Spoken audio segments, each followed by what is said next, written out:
Hey, welcome to Q&A, where you ask your questions on faith and life, and I do my best to give a biblical perspective. Well, let me bring up today's question. How can faith help us navigate reconciliation with someone who's hurt us, especially when others discourage it? Could these moments offer hope or healing?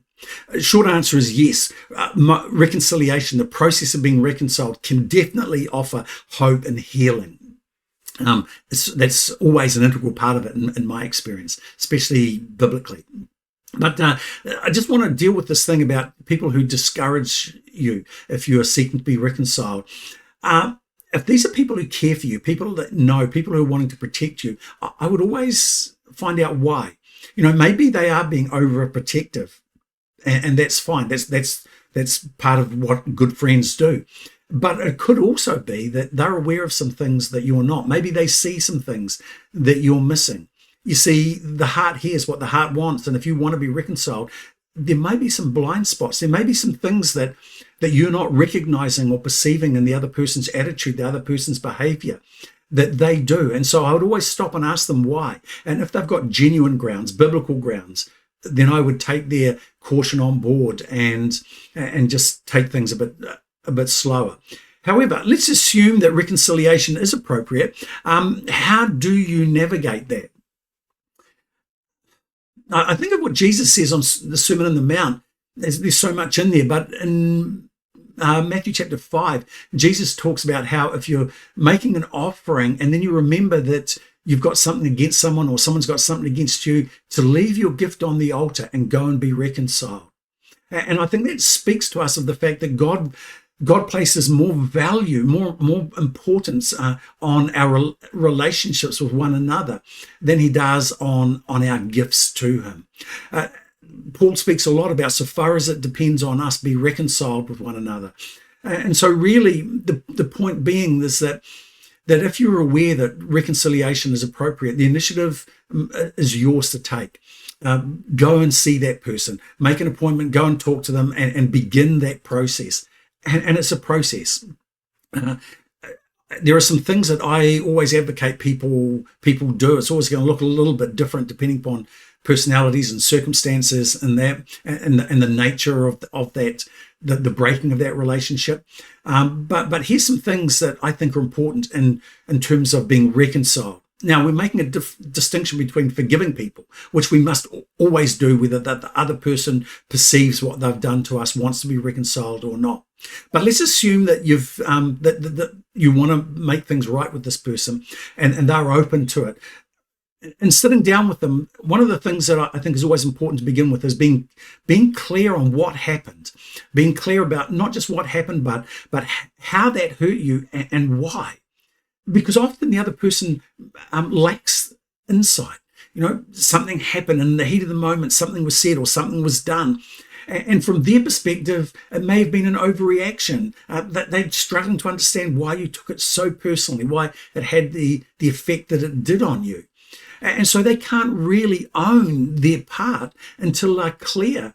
They minimize it in some ways in relation to how you perceive it, to your experience. So you need to be clear on what happened, how it affected you and why, so that the other person's able to own their part in it with some understanding and appreciate. While to them it was not a big deal, they now understand why it was a big deal to you. And if it was a big deal to you, it's a big deal. And it's important if you're going to then rebuild the relationship. And then in terms of rebuilding, as part of that reconciliation, you can't go back to what was because it doesn't exist anymore. The hurt's changed it. Whatever happened, whatever caused it, has changed that relationship. It's irrevocably changed. So there's no going back to what was. What you're doing is building something new, something different, something better, but most likely. And part of that is I think, establishing some healthy boundaries so that you do feel respected. So they're aware of how you feel and all those sorts of things. And those boundaries are going to look different for different people and depending upon what happened and how it happened and all those sorts of things. But you want to establish where your boundaries are and why, so that you are able to go forward with a sense of clarity, because these help engender respect and help you feel that the other person is taking you seriously, recognizes what happened and the need to do things differently. And then my other advice is to proceed slowly, because it's while you've got the head start over a new relationship, because there is a history, you're building something different because you're building something new. Yes, there is some history, but you don't want to just jump back in and pretend everything's okay. Because it's not. There's new dynamics in play, and so it takes time to bed those in.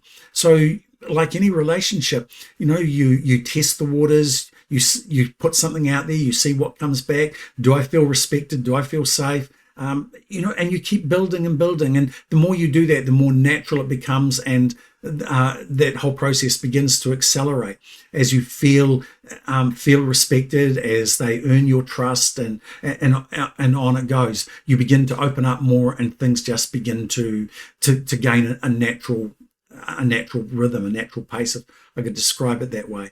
So, and through that, healing happens, because I didn't know you felt that way.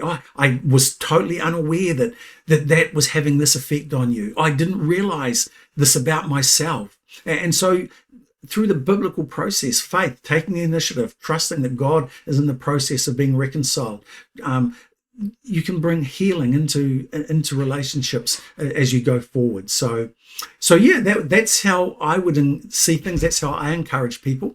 Love to hear your thoughts on it in the comments below. But hey, as always, if you've got questions on faith and life, jump over to slido.com, use the hashtag askhamish. Love to hear from you. But that's it for now. Until next time, God bless.